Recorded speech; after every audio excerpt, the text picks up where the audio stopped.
होश में आओ, होश में आओ। Go back, go back, go back, go back, go back, Rohingyas go back, go back, go back, Rohingyas go back।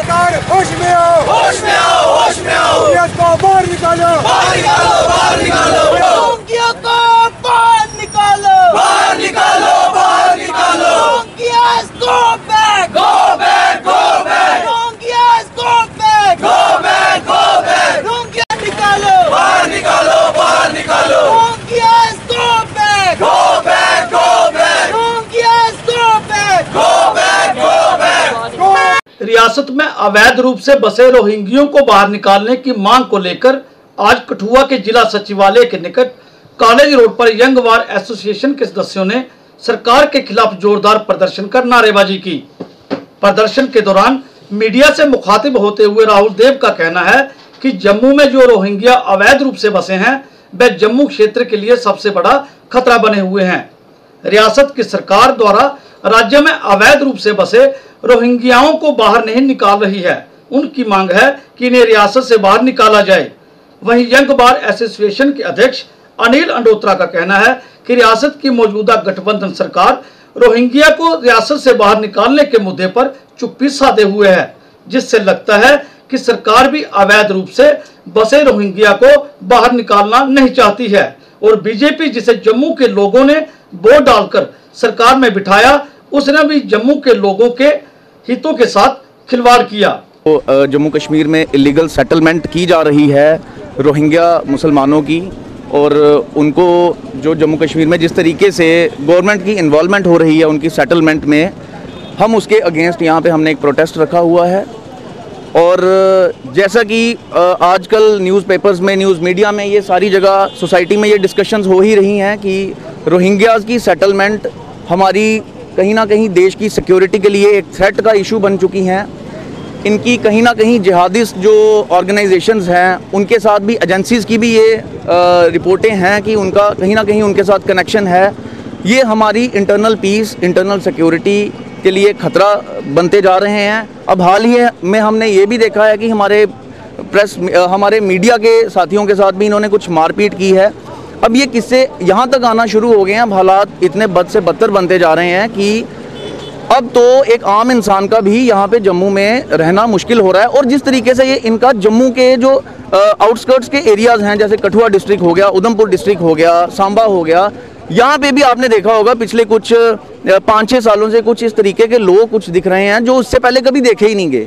वही लोग रोहिंग्याज हैं, उनके पास कोई आइडेंटिटी प्रूफ्स नहीं है यहाँ पे रहने का, कोई उनके पास कार्ड्स नहीं है, लेकिन वो रह रहे हैं यहाँ पे। और हमारी गवर्नमेंट्स जो हैं उन्होंने चुप्पी साधी हुई है। अगर भारतीय जनता पार्टी की इन्वॉल्वमेंट की अगर बात हम करें तो हो सकता है कि बीजेपी के जो हमारे लीडर्स जो गवर्नमेंट में बैठे हुए हैं उनकी इन्वॉल्वमेंट ना हो, लेकिन उनकी इस मुद्दे पे चुप्पी होना कहीं ना कहीं ये जाहिर कर रही है कि उनकी इन्वॉल्वमेंट भी इस चीज़ में है, क्योंकि ये चुप्पी ही सब कुछ बयान कर रही है कि उनको इस चीज़ से कोई परेशानी नहीं है, कोई परहेज नहीं है। हम लोगों ने उन लोगों को यहाँ से एमएलए बना के भेजा था, इसलिए भेजा था कि वो हमारे राइट्स, हमारे इंटरेस्ट की बात करेंगे। जब इस चीज़ में भी वो नाकामयाब हो रहे हैं तो फिर फ़र्क क्या रह जाता है? चाहे हम कांग्रेस के एमएलएज को बना के भेज दें, चाहे बीजेपी के एमएलएज को बना के भेज दें, जब डोमिनियन उनकी रहेगी, जब कश्मीर सेंट्रिक गवर्नमेंट्स की डोमिनियन रहेगी, तो मैं नहीं समझता कि ये जो हमारी बीजेपी के चाहे एमएलएज आगे आ जाएं, चाहे कांग्रेस के एमएलएज आगे आ जाएं, लेकिन हमारे इंटरेस्ट की जब बात ही नहीं होगी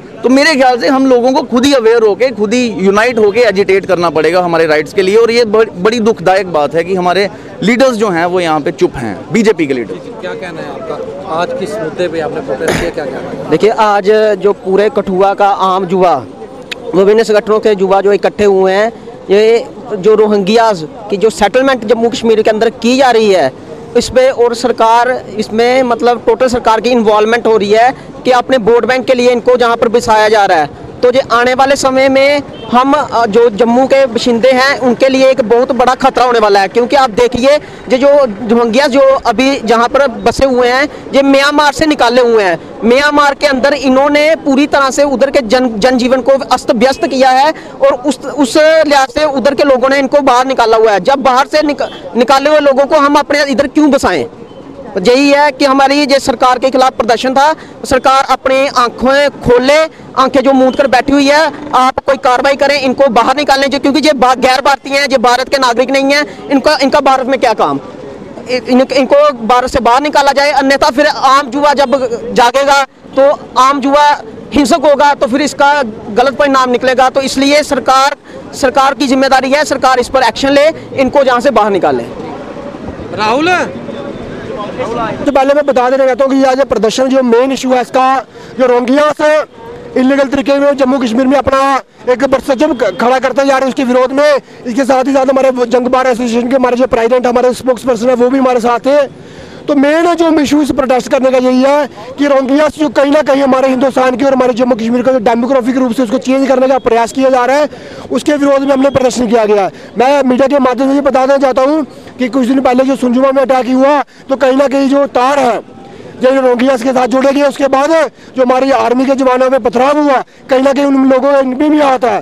तो सरकार को हम ये बता देना चाहते हैं, जिस तरह 1990 में कश्मीर में हमारे कश्मीरी भाइयों के साथ हुआ, तो कहीं ना कहीं जो माहौल टोगरों के साथ ना बने, इसलिए हम सब लोग इकट्ठे होकर, सब युवा इकट्ठे होकर इसका विरोध कर रहे हैं और सरकार से ये मांग कर रहे हैं सरकार जल्द से जल्द होश में आए, और जो लोग इनको सपोर्ट कर रहे हैं चाहे किसी भी राजनीतिक दल से हो, हमारी उन लोगों को चेतावनी है वो भी आंखें खोलें और इनको लोगों के खिलाफ कड़ा प्रदर्शन करें, कड़ा विरोध करें। और कठुआ में जो भी रोहिंग्यास हैं उनको भी कहीं ना कहीं बाहर निकालने के लिए हम तत्पर हैं। यदि सरकार कोई कार्रवाई नहीं करती तो हम स्वयं उन लोगों को जम्मू कश्मीर से बाहर निकालने का दम रखते हैं। मैं आपको ये बताना चाहता हूँ आपके माध्यम से लोगों को, India is not a signatory of the UN conventions, उसके तहत भी ये लोग यहाँ पे नहीं रह सकते थे। और दूसरी बात ये थी, ठीक है अगर वहाँ से वो माइग्रेट होते हैं तो ये सरकारों की एक ड्यूटी बनती थी, you have to settle the refugee camps, you have to identify the population of the Rohingyas. वहाँ पे एक प्रॉपर आप एक इंस्टीट्यूशंस बनाते हैं, वहाँ पे इनको रखते हैं वहाँ पे, लेकिन आप एक सोची समझी साजिश के तहत उन इलाकों में इन लोगों को बसा रहे हैं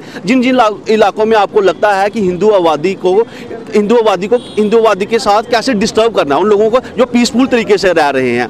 और आपने देखा रिसेंटली अभी हमारा जैसे सिक्योरिटी फोर्सेस के हेडक्वार्टर में संजुमा में जो अटैक हुआ, बार्बरिक अटैक हुआ जिसमें हमारे आर्मी पर्सनल शहीद हुए, उसमें जब इन्वेस्टिगेटिंग एजेंसीज इन्वेस्टिगेशन कर रही हैं तो उसमें ये पाया गया कि they have a nexus with the terrorist group. अगर ये लोग यहाँ पे आके एक यहाँ की पीस और ट्रांक्विलिटी को डिस्टर्ब कर रहे हैं तो हमारी सरकारें कहाँ पे सोई हुई हैं? और हमारी सरकारें ये भारत की जो भाजपा सरकार है, इन्होंने ये कहा था कि हम हिंदुस्तान की अखंडता के लिए, हिंदुस्तान की प्रोग्रेस के लिए इफेक्टिव तरीके से काम करेंगे। लेकिन आप जैसे आपके माध्यम से जो न्यूज़ फ्लैश हो रही है कि जो रिसेंटली हमारे मीडिया भाइयों के ऊपर जो 4th पिलर ऑफ डेमोक्रेसी है जिनके ऊपर ये अटैक हुआ है, और उसमें ये पाया गया है कि जो वो लड़के थे, one was the son of the office bearer of BJP, और ये लोग जो है खुद रोहिंग्यास को वहाँ पे बसा रहे हैं। तो देखिए इनकी जो दोगलापन है ये हमें समझ नहीं आ रहा है। लेकिन हम लोगों ने इनको वोट दिया था,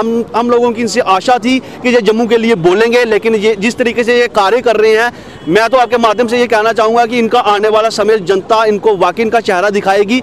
और दूसरी बात ये है कि इसके अगेंस्ट एक PIL फाइल होती है हाई कोर्ट में, जिसमें हमारा ऑनरेबल हाई कोर्ट एक कमेटी ऑर्गेनाइज करते हैं और जिसके जो चेयरमैन है हमारे डिप्टी CM साहब हैं। और जब से वो कमेटी चेयरमैन है उसमें यह कहा गया था you have to find to identify the Rohingyas and take proper actions to evict Rohingyas from this state। But आज तक इन्होंने कोई कार्रवाई नहीं की है। और देखिए इनकी दोगलापन ये समझ में नहीं आ रहा हम लोगों को कि क्या ये जम्मू की तरक्की चाहते हैं या इस तरीके की साजिश करके जम्मू के लोगों की आंखों में धूल झोंक रहे हैं।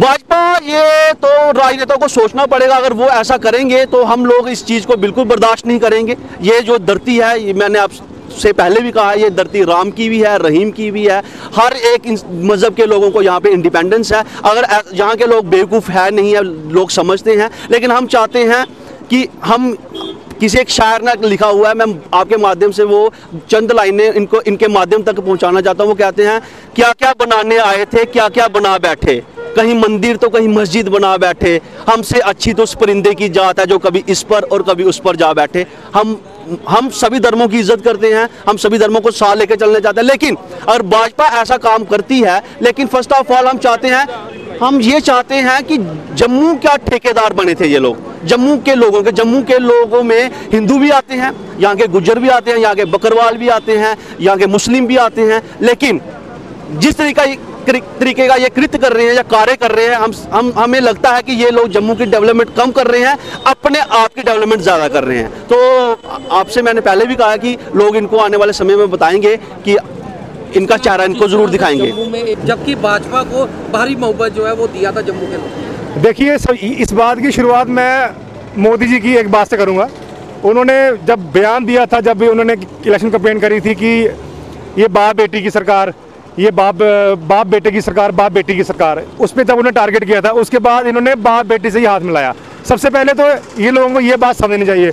दूसरी बात ये आ गई कि बीजेपी वालों को इस चीज़ का पता लग गया हुआ है कि बिना कश्मीर के हम लोग यहाँ पे ज़ीरो हैं, और हम लोग जो जम्मू के लोग थे, इन्होंने वोट किया था बीजेपी को, इसी के अगेंस्ट किया था कि जम्मू के अपने राइट्स हो, जम्मू के अपने हक के लिए जम्मू वाले कोई चीज़ मांग सकें। बट आज इन्होंने ये दिस स्टेट्स दैट कि आज भी इनको पता लगा ये कश्मीर वेस्टेड पावर के आगे घुटने टेक चुके हैं। Vijay Gupta, advocate, district court Kathua. 10 फरवरी को जम्मू सुंजवा के अंदर अटैक होता है आर्मी बेस कैंप के अंदर, ठीक है।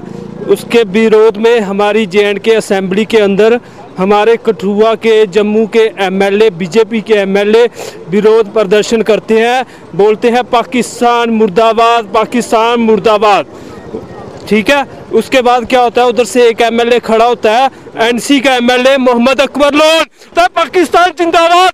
और मैं पूछता हूँ सरकार ने इसके खिलाफ क्या किया? सरकार ने उसके खिलाफ कुछ भी नहीं किया।